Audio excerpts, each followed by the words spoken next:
नमस्कार। एकता शान्ति र संस्कारको संवाहक कालिका एचडीमा तपाईलाई स्वागत छ। म तिलक पौडेल। कालिका समाचार सुरु गरौं प्रमुख समाचारका शीर्षकहरूबाट। कालिका समाचारको साथमा Vijay steel, want to rule, Vijay cement, तपाईको सपनाको मजबुत निर्माण। यस यामाहा।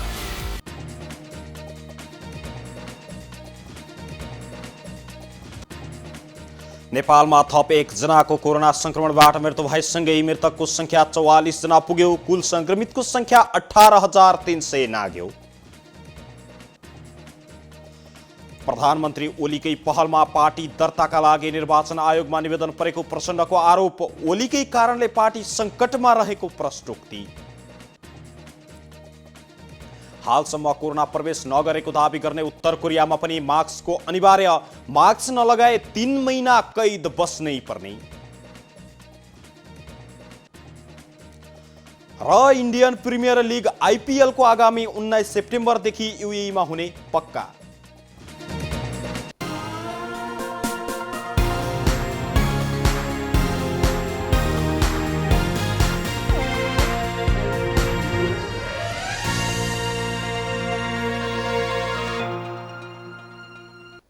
कालिका समाचार सुरु गरौं राष्ट्रिय समाचारबाट। नेपालमा कोरोना भाइरस अर्थात् कोभिड-19 संक्रमणका कारण थप 1 जनाको मृत्यु भएको छ। स्वास्थ्य तथा जनसङ्ख्या मन्त्रालयका अनुसार वीरगञ्ज 11 का 85 वर्षीय वृद्धको आज हिजो मृत्यु भएको थियो भने यसलाई पुनः सुन्नुहोला। कोरोनाका कारण वीरगञ्ज 11 का 85 वर्षीय वृद्धको मृत्यु भएको हो। मन्त्रालयका प्रवक्ता डाक्टर जागेश्वर गौतमका अनुसार मृतक निमोनिया र मुटु रोगबाट पीडित हुनुहुन्थ्यो। कोभिड पोजिटिभ देखिएपछि गत 8 गते अस्पतालमा भर्ना हुनुभएका वृद्धको निधन भएको हो। यो सँगै नेपालमा कोरोना भाइरस अर्थात् कोभिड-19 बाट मृत्यु हुनेको संख्या 44 जना पुगेको छ। शुक्रबार अर्थात् आज नेपालमा थप 133 जनामा कोरोना भाइरस संक्रमण पुष्टि भएको छ, जसमा काठमाडौँ उपत्यकामा मात्रै 10 जना रहेका छन्। यो सँगै नेपालमा कोरोना संक्रमितको संख्या कुल 18,374 पुगेको पनि बताइएको छ। शुक्रबार थप 107 जना कोरोना संक्रमितहरू निको भएर घर समेत फर्किएका छन्। यो सँगै नेपालमा कोरोना संक्रमण निको भएर घर समेत फर्किनेको संख्या 12,947 जना पुगेको छ। शुक्रबार 3,987 पीसीआर परीक्षण समेत गरिएको छ। आज नेपाल कम्युनिस्ट पार्टी नेकपाका अध्यक्ष पुष्पकमल दाहाल प्रचण्डले प्रधानमन्त्री केपी शर्मा ओलीकै सक्रियता र पहलमा नेपाल कम्युनिस्ट पार्टी नेकपा एमाले दर्ताका लागि निर्वाचन आयोगमा निवेदन परेको दावी गर्नुभएको छ। उहाँले पुष्पलाल श्रेष्ठको स्मृति दिवसको अवसरमा आयोजित कार्यक्रमको अवसरमा बैठक चलिरहेकै बेला निर्वाचन आयोगमा नेकपा एमाले नामको पार्टी दर्ताको प्रक्रिया प्रधानमन्त्री समेत रहनुभएका अध्यक्ष को पहल र सक्रियतामा सुरु भएको उहाँले दावी समेत गर्नुभएको छ।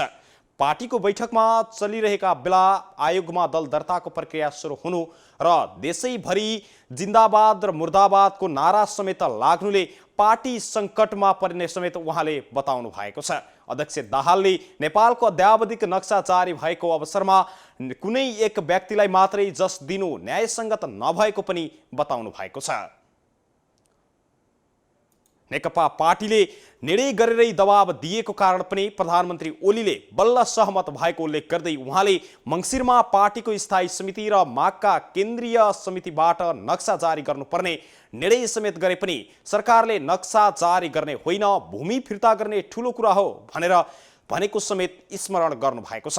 अन्तिम समयसम्म पनि नक्सा जारी गर्ने तयारी सरकारले नगरेपछि नीति कार्यक्रम समेत उहाँले सार्वजनिक हुने दिन बसेको सचिवालय बैठकमा नेताहरूले नक्सा जारी गर्नुपर्छ भनेपछि प्रधानमन्त्री ओली तयार भएको बताउनु भएको छ। प्रधानमन्त्री सहमत भएपछि सचिवालय बैठक चलिरहेकै बेला मुख्य सचिवलाई समेत फोन गरेर नीति कार्यक्रमको त्यो विषय थप्न लगाएको उहाँले बताउनु भएको छ। अध्यक्ष दाहालले पार्टीको विवेकले सत्ता सञ्चालन हुनुपर्नेमा त्यसो हुन नसकेको समेत बताउनु भएको छ।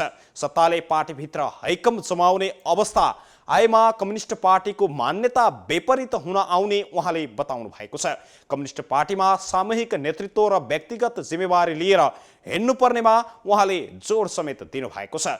यस्तै उता नेपाल कम्युनिस्ट पार्टी नेकपाका वरिष्ठ नेता माधव कुमार नेपालले कसैले फुटाउन खोज्दैमा नेकपा नफुट्ने दावी गर्नुभएको छ। उहाँले नेकपा फुट्दैन, कोही चोइटिन खोजेमा चोइटिएला, तर पार्टी कदापि फुट्दैन। उहाँले आफू नै राज्य हो र आफू बिना संसार चल्दैन भन्ने भ्रममा समेत नपर्न आग्रह समेत गर्नुभएको छ। म नै राज्य हो, म बिना संसार चल्दैन भन्ने भ्रममा नपरौँ उहाँले भन्नुभएको छ। आफूसँगै आन्दोलन समाप्त पार्ने प्रयास नहोस्, अब पार्टी नयाँ सिराबाट अगाडि बढ्नुपर्छ उहाँले भन्नुभएको छ। त्यसको लागि ढिला गर्न नहुने पनि उहाँको धारणा छ भने नयाँ सिराबाट अगाडि बढ्ने परिकल्पना गरौँ, अब ढिला हुन लागिसकेको छ। उहाँले नीति र विचार ठुलो रहेको भन्दै पार्टी विधि र पद्धति अनुसार चल्नुपर्नेमा जोड समेत दिनुभएको छ। यस्तै फरक प्रसङ्गमा आज नेपाल कम्युनिस्ट पार्टी नेकपाका संस्थापक नेता नरबहादुर कर्माचार्यको 7औं स्मृति दिवस पनि नेकपाले मनाएको छ। संस्थापक नेता कर्मचारीको स्मृतिका दिवसका अवसरमा नेताहरूले उहाँको कम्युनिस्ट आन्दोलनमा पुर्याएको योगदानको बारेमा समेत स्मरण गरेका छन्। कर्मचारीको वैचारिक दृढताले कम्युनिस्ट आन्दोलनमा देखा परेको सङ्कट सम्बोधन गर्न सहयोग पुग्ने नेकपाका प्रमुख सचेतक देव प्रसाद गुरुङले बताउनु भएको छ। नेपाल कम्युनिस्ट पार्टी नेकपाका अध्यक्ष पुष्पकमल दाहाल प्रचण्ड सहितका नेताहरूले उहाँको शालिगमा माल्यार्पण समेत गरेका छन्। प्रमुख प्रतिपक्षी दल नेपाली काङ्ग्रेसले सरकारले परीक्षणको दायरा घटाएर कोभिड-19 अर्थात् कोरोना संक्रमणको जोखिम कम भएको भ्रामक प्रचार गरेको बताएको छ। नेपाली काङ्ग्रेसका सहमहामन्त्री एवं काङ्ग्रेसद्वारा गठित कोभिड-19 अनुगमन समितिका संयोजक डाक्टर प्रकाश शरण महतले सरकारले कोरोना भाइरसको परीक्षणको दायरा घटाएर संक्रमण घटेको भन्दै भ्रामक प्रचार गरेको आरोप लगाउनु भएको छ। कोभिड-19 अर्थात् कोरोना संक्रमण नियन्त्रणमा सरकारले गरेको काम सम्बन्धमा काङ्ग्रेसको धारणा सार्वजनिक गर्न पार्टी कार्यालय सानेपामा आयोजित पत्रकार सम्मेलनको क्रममा संयोजक महतले सरकारले लकडाउन अन्त्य गर्न हठात निर्णय गरी भ्रामक प्रचार गरेको बताउनु भएको छ। उहाँले सरकारले लकडाउन खोलेपछि स्वास्थ्य सुरक्षाको प्रोटोकल र त्यसको कार्यान्वयन गर्ने तयारीको बारेमा पनि कुनै काम गर्न नसकेको आरोप समेत लगाउनु भएको छ। राजस्व उठाउन र लकडाउनबाट उत्पन्न समस्या समाधानको लागि र दायित्वबाट पन्छिन सरकारले हठातमा लकडाउन खोलेको स्पष्ट भएको महतले बताउनु भएको छ।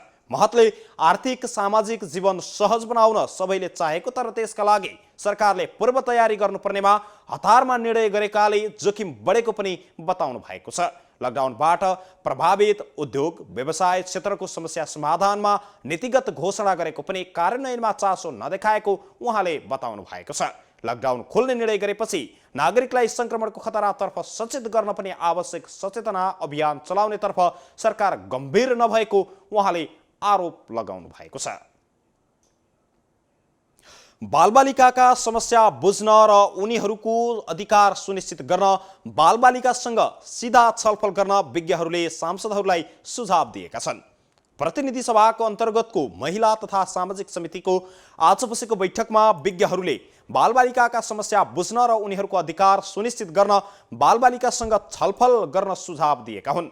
अधिवक्ता एवं काठमाडौँ विश्वविद्यालयका भिजिटिङ सह प्राध्यापक शिव प्रसाद पौडेलले संसदको समितिभित्र वा बाहिर प्रदेश र स्थानीय तहसम्म पुगेर बाल अधिकारका विषयमा बालबालिकासँग नै रचनात्मक विषयमा छलफल गर्नुपर्ने बताउनु भएको थियो। उहाँले सरकारवालाहरूसँग समन्वय र सहकार्य गर्न बालबालिकाका प्रतिनिधिमूलक संस्थाहरूसँग नियमित सम्पर्कमा रहन समेत सुझाव दिनुभएको छ। यस्तै विज्ञहरूले पनि सरकारले निर्माण गर्ने कुनै पनि भौतिक पूर्वाधार बालबालिका मैत्री हुनुपर्ने बताएका छन्। सार्वजनिक पूर्वाधार सँगसँगै विद्यालय र व्यक्तिगत घर समेत बालबालिका मैत्री भए बाल मनोविज्ञानमा सकारात्मक प्रभाव पर्ने पनि उनीहरूले निष्कर्ष निकालेका छन्।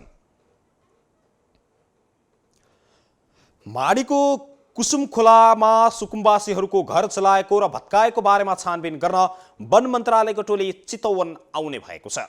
कुसुम खोला घटना निकै विवादित बनेपछि वन मन्त्रालयका सहसचिव यज्ञनाथ दाहालको नेतृत्वमा 3 सदस्यीय टोली चितवन आउन लागेको बताइएको छ। टोलीमा निकुञ्ज विभागका उपसचिव विमल आचार्य र अधिकृत हेमराज आचार्य रहनु भएको छ। छानबिन टोलीले सुकुम्बासी बस्ती निकुञ्जको अतिक्रमित क्षेत्र, घटनाको प्रकृति जस्ता विषयमा अनुसन्धान गरी प्रतिवेदन मन्त्रालयलाई बुझाउने बताइएको छ। चितवन राष्ट्रिय निकुञ्जका प्रमुख संरक्षण अधिकृत नारायण रूपाखेतीले घटना विवादित देखिएकोले मन्त्रालयबाट नै छानबिन हुनु अत्यन्तै राम्रो भएको बताउनु भएको छ। निकुञ्ज क्षेत्र पटक पटक अतिक्रमणमा परेकाले सुकुम्बासीलाई हटाउन नेपाली सेना र कर्मचारी परिचालन गरिएको निकुञ्ज प्रशासनको दाबी रहेको छ। निकुञ्जले एक विज्ञप्ति समेत जारी गर्दै मानिसहरू बस्दै आएको घरमा आगो लगाउने काम नगरिएको दाबी समेत गरेको छ। माडी नगरपालिका वडा नम्बर 9 मा पर्ने कुसुम खोलामा गत 2052 सालपछि चितवनको पहाडी क्षेत्र, मकवानपुर, गोर्खा र तनहुँ जिल्लाबाट चेपाङ, लामाङ र भुजेल लगायतका समुदायबाट झन्डै 400 बिघामा बसोबास गर्दै आएको पनि बताइएको छ। सो जग्गा कुसुम खोलाको बस्तीलाई चितवन राष्ट्रिय निकुञ्जले अतिक्रमित क्षेत्र मान्दै आएको छ। निकुञ्जले पटक पटक हटाउनको लागि सूचना समेत जारी गरेको भए पनि समस्याको समाधान भएको छैन। कुसुम खोला र बाँदरझुला निकुञ्जको मुख्य अतिक्रमित क्षेत्रका रूपमा लिने गरिएको छ। सर्वोच्च अदालतको फैसलापछि रिहा भएका हत्यारा पूर्व डिआइजी रञ्जन कोइरालालाई हदैसम्मको सजाय हुनुपर्ने सरकार अर्थात् महान्यायाधिवक्ताको कार्यालयले माग गरेको छ। सरकारका तर्फबाट फैसला पुनरावलोकनका लागि बिहिबार दर्ता गरिएको निवेदनमा कोइरालाकी प्रेमिका तारा रेग्मीलाई समेत हदैसम्मको सजाय हुनुपर्ने माग गरिएको छ। महान्यायाधिवक्ताको कार्यालयले सर्वोच्चको फैसला प्रथम दृष्टिमै त्रुटिपूर्ण रहेको समेत निष्कर्ष निकालेको छ। सर्वोच्च अदालतको फैसला त्रुटिपूर्ण रहेको भन्दै पुनरावलोकनमा गएका सरकारी वकिलहरूले पेश गरेको 8 पेज लामो निवेदनमा रञ्जन कोइरालाको सजाय हटाउने फैसला सर्वोच्चको आफ्नै नजिर कानुनी सिद्धान्तको मर्म प्रतिकूल भएकाले बदर हुनुपर्ने माग समेत गरिएको छ। त्यस्तै रञ्जनकी प्रेमिका तारा रेग्मीले गीता ढकालको हत्या गर्न मतियारको भूमिका निर्वाह गरेको तथ्यलाई फैसलाले समेत स्वीकार गरिसकेको अवस्थामा उनको सजाय घटाउने फैसला समेत त्रुटिपूर्ण रहेको सरकारी वकिलको जिकिर रहेको छ। महान्यायाधिवक्ताको कार्यालयले सर्वोच्चको फैसला र क्षमतामाथि समेत गम्भीर प्रश्न उठाएको छ। तजविजी अधिकारको प्रयोग गरी कसुरदारलाई विधायकी मनसाय विपरीत हुने गरी अति हलुको, निरर्थक र निष्प्रभावी प्रकृतिको सजाय तोक्ने हो भने सजायले आफ्नो उद्देश्य र तात्पर्य गुमाउने पनि निवेदनमा उल्लेख गरिएको छ। काठमाडौँको सीतापाइलामा युवतीमाथि एसिड प्रहार गर्ने 2 जनालाई प्रहरीले पक्राउ गरी आज सार्वजनिक गरेको छ। बिहिबार साँझ करिब 8 बजेतिर युवतीमाथि एसिड प्रहार गर्ने 2 जनालाई महानगरीय प्रहरी परिसर र महानगरीय अपराध अनुसन्धानको टोलीले गैराती नै पक्राउ गरेको थियो। पक्राउ परेका रौतहटको लक्ष्मीपुर घर भई डल्लु बस्ने मोहम्मद आलम र भारत घर भई डल्लुमा कालीगढको काम गर्ने मुन्ना मोहम्मदलाई पत्रकार सम्मेलन गरी प्रहरीले सार्वजनिक गरेको छ। आलम डल्लुमा गार्मेन्ट सञ्चालन गरेर बस्दै आएका थिए भने महानगरीय प्रहरी परिसर काठमाडौँका प्रमुख एसएसपी श्यामलाल गेवालीका अनुसार पीडित युवतीका दिदी सोही गार्मेन्टमा काम गर्दै आएकी थिइन्। पीडित युवती पवित्रा कार्कीले पनि केही समय सोही गार्मेन्टमा काम गरेका कारण उनीहरूको पहिलेदेखि नै चिन्जान रहेको प्रारम्भिक अनुसन्धानबाट खुलेको प्रहरीले बताएको छ। अभियुक्त आलमले युवतीलाई आफ्नो प्रभावमा पारेर अनुचित व्यवहार गर्न खोजेको अनुसन्धानबाट देखिएको उहाँले बताउनुभयो। अहिले युवती खतरामुक्त छिन् र यद्यपि चोट भने गम्भीर रहेको छ। उनको कीर्तिपुरमा उपचार भइरहेको छ। लकडाउन खुलेपछि अपराधिक घटनाहरू थप बढ्न सक्ने भन्दै उपत्यकामा व्यापक प्रहरी परिचालन गरिएको उहाँले बताउनु भएको छ। नागरिकको सहयोगले मात्रै यस्ता घटनाहरू नियन्त्रण गर्न सकिने भएकाले प्रहरीलाई सही सूचना दिएर सहयोग गर्न पनि उहाँले सबैमा आग्रह समेत गर्नुभएको छ। एकता शान्ति र संस्कारको संवाहक कालिका एसडीमा प्रसारित कालिका समाचारमा पालो भएको छ विज्ञापनको। तर त्यसभन्दा अगाडि प्रमुख समाचारका शीर्षकहरू एकपटक। कालिका समाचारको साथमा Vijay steel, want to rule, Vijay cement, तपाईको सपनाको मजबुत निर्माण। यस यामाहा।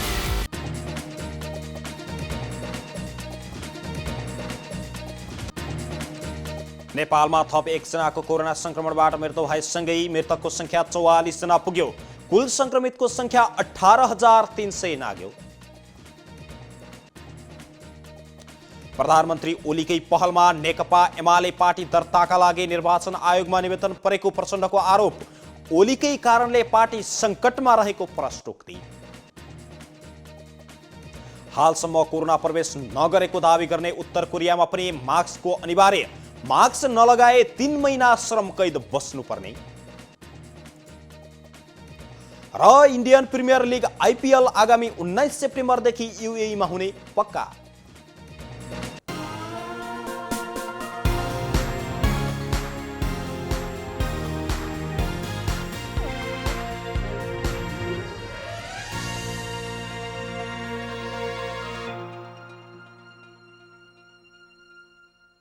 पूर्ण स्वचालित मसिनमा उच्च स्तरीय ब्लेड प्रयोग गरी उत्पादन भएको नेपालको पहिलो टेगुम जर्मनी प्रविधिद्वारा उत्पादित विजय स्टिल सम्पूर्ण रूपमा ल्याब परीक्षणपछि उत्पादन हुने अत्यधिक भूकम्प प्रतिरोधक, वर्षौंसम्म टिक्ने, खिया प्रतिरोधक, उच्च शक्ति, उत्कृष्ट वजन अनि उच्च लचकता, अग्नि प्रतिरोधक, रिब्समा अतिरिक्त मोटाई, उच्च वेल्डिङ क्षमता अनि उच्च इलोङ्गेसन, एक नासको तौल, लम्बाई अनुपात। अब आफ्नो निर्माणलाई दिनुहोस् विजय स्टिलको शक्ति।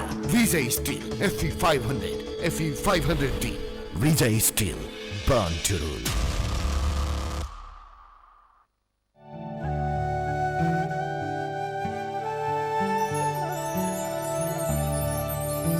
आयुर्वेदिक पद्धतिद्वारा प्राचीन कालदेखि त्वचा र शरीरका लागि प्रयोग गरिने हिमाली जडीबुटीहरूको दुर्लभ सम्मिश्रण अब ओखती साबुनमा, जसको दैनिक प्रयोगले दिन्छ अनुहार र शरीरलाई प्राकृतिक पोषण र त्वचामा थप्छ अझ सौन्दर्यता र निखारपन।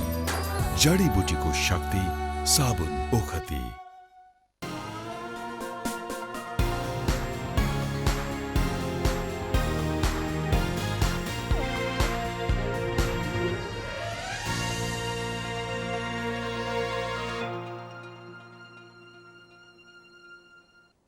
विज्ञापनपछि कालिका समाचारमा पुनः स्वागत छ। अब स्थानीय समाचार।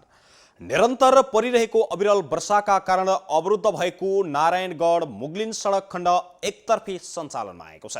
इच्छाकामना गाउँपालिका 6 स्थित 4 किलोमा आज बिहान 4:20 को समयमा पहिरो खसेको थियो। सो पहिरो पन्छाएर बिहान 9:15 बजेबाट सडक सञ्चालनमा ल्याइएको जिल्ला ट्राफिक प्रहरी कार्यालय चितवनका प्रमुख दया कृष्ण भट्टले जानकारी दिनुभएको छ। दुईतर्फी सवारी साधन सञ्चालन गर्नका लागि दुवैतर्फबाट काम भइरहेको उहाँले बताउनुभयो। यसभन्दा अगाडि गैराती पनि सोही ठाउँमा पहिरो खसेर बन्द भएको सडक अबेर राति पहिरो पन्छाएपछि एकतर्फी रूपमा सञ्चालनमा आएको थियो। त्यसैबीच पृथ्वी राजमार्ग अन्तर्गतकै धादिङ र चितवनको सिमानामा रहेको मौवा खोलामा डाइभर्सन बगाएपछि शुक्रबारदेखि साना गाडी र मोटरसाइकलहरू चल्न थालेका छन्। सो सडक खण्ड डाइभर्सन बनाएपछि चल्न थालेको बताइएको छ भने 5 दिन अघि आएको बाढी पहिरोले पुल भत्केपछि यातायात ठप्प भएको थियो। बाढीले धादिङ तर्फको पुलको ढलानसँग जोडिएको करिब 5 मिटर सडक बगाएको थियो।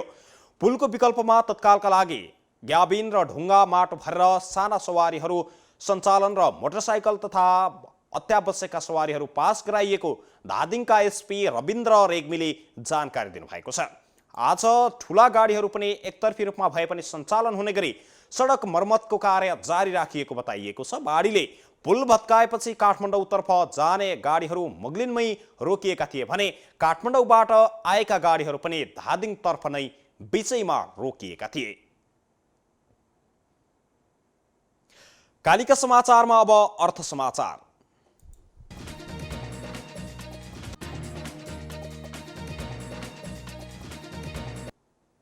नेपाल उद्योग वाणिज्य महासङ्घका उपाध्यक्ष चन्द्र प्रसाद ढकालले साधारण सभा स्थगित भएकोमा असन्तुष्टि जनाउनु भएको छ।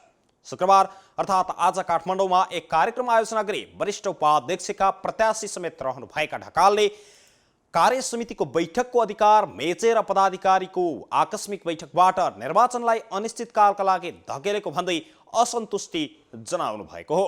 उहाँले साधारण सभा गर्न सक्ने अवस्था नभए कार्यसमितिको बैठक बोलाइ निर्णय गर्ने समय हुँदाहुँदै कार्यसमितिको अधिकारलाई कुल्चिने काम भएको पनि बताउनु भएको छ। यसले महासंघमा गलत प्रवृत्ति विकास भएको र स्यालले कुखुरा लग्यो भन्ने भन्दा पनि स्याल पल्कियो भन्ने कुराले पेरोलेको उहाँले बताउनु भएको छ। जटिल परिस्थितिमा महासंघलाई सबल, सक्षम र डाइनामिक नेतृत्व आवश्यकता रहेको भन्दै आवाज उठाउँदा पदमा पुग्न हतार गरेको आरोप समेत आफूमाथि लागेको ढकालले गुनासो गर्नु भएको छ। कोभिडका कारण गत चैत्रमा साधारण सभा हुन नसकेपछि महासंघले साउन 26 र 27 गते गर्ने निर्णय गरेको थियो। महासंघका पदाधिकारीको बैठकले कोभिड-19 संक्रमणको जोखिम अझै पनि रहेको भन्दै देशमा पूर्ण रूपमा सबै क्षेत्र खुलेपछि मात्रै साधारण सभा गर्ने निर्णय गरेको थियो। एनसेल प्राइभेट लिमिटेडले आफ्नो नयाँ थिम प्लस अन्तर्गत आकर्षक नयाँ स्टार्टर प्याक नयाँ सजिलो सिम ल्याएको छ। नयाँ सिम लिने ग्राहकले पनि पहिलो रिचार्ज र प्रत्येक 100 रुपैयाँको मेन ब्यालेन्स खर्चमा बोनस डेटा पाउनेछन्।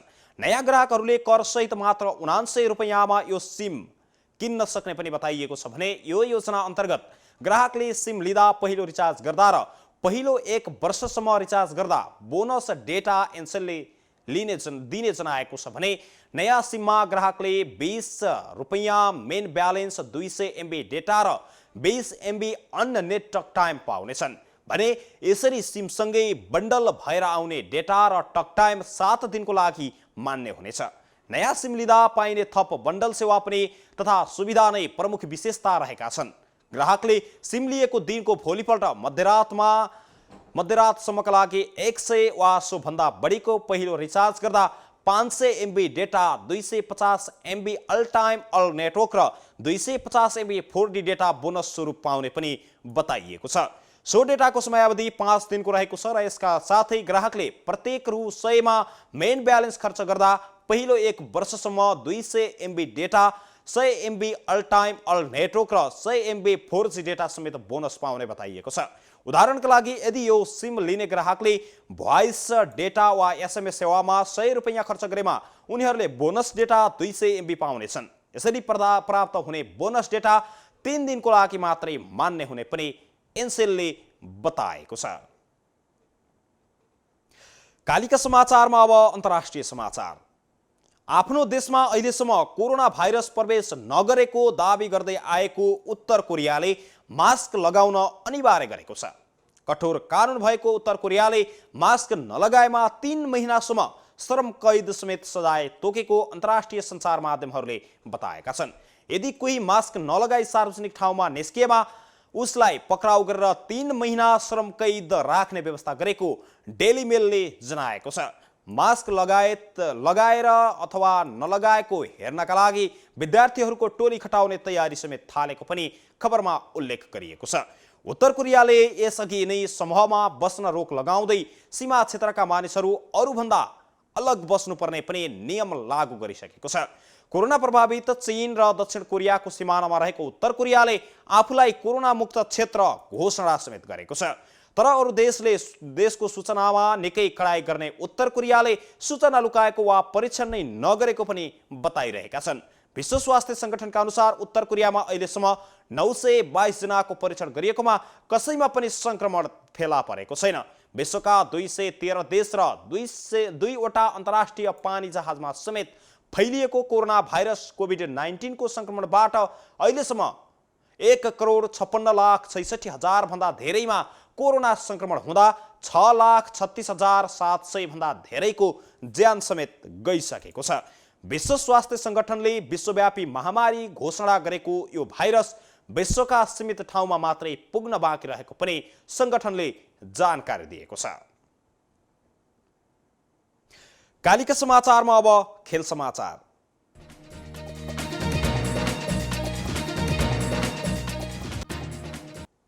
कोरोना भाइरस महामारीका बीच 13औं संस्करणको आईपीएल अर्थात् इन्डियन प्रिमियर लिग प्रतियोगिता संयुक्त अरब इमिरेट्स UAE मा आउँदो सेप्टेम्बर 19 पछि सुरु हुने तय भएको छ।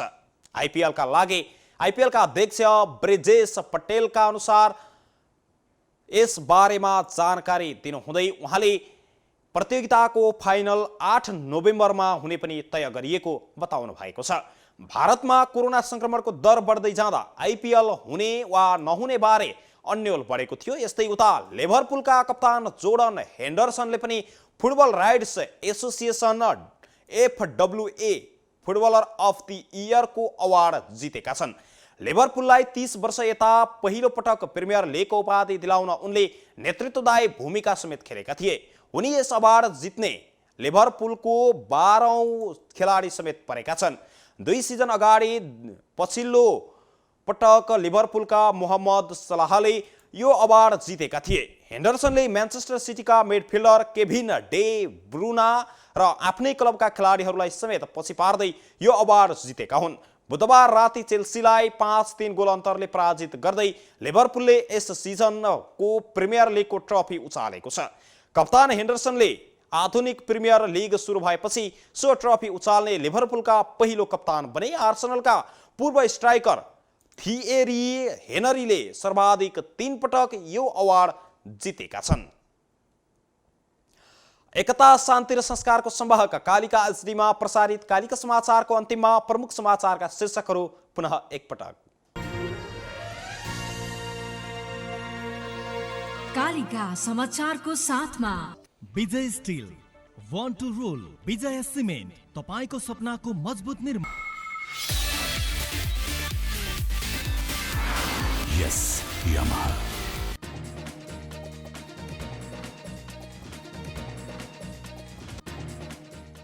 नेपालमा थप 1 जनाको कोरोना संक्रमणका कारण मृत्यु भएसँगै मृतकको संख्या 44 जना पुग्यो।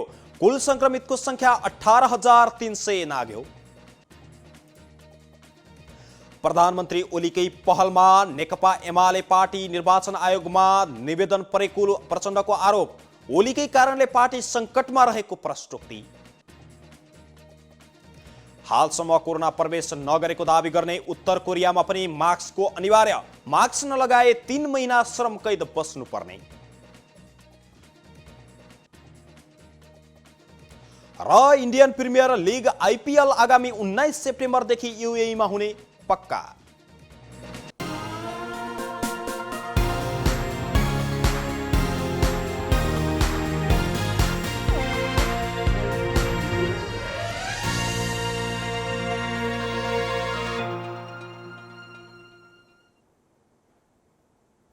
एकता शान्ति र संस्कारको संवाहक कालिका एचडीमा प्रसारित कालिका समाचार अहिलेका लागि यति नै।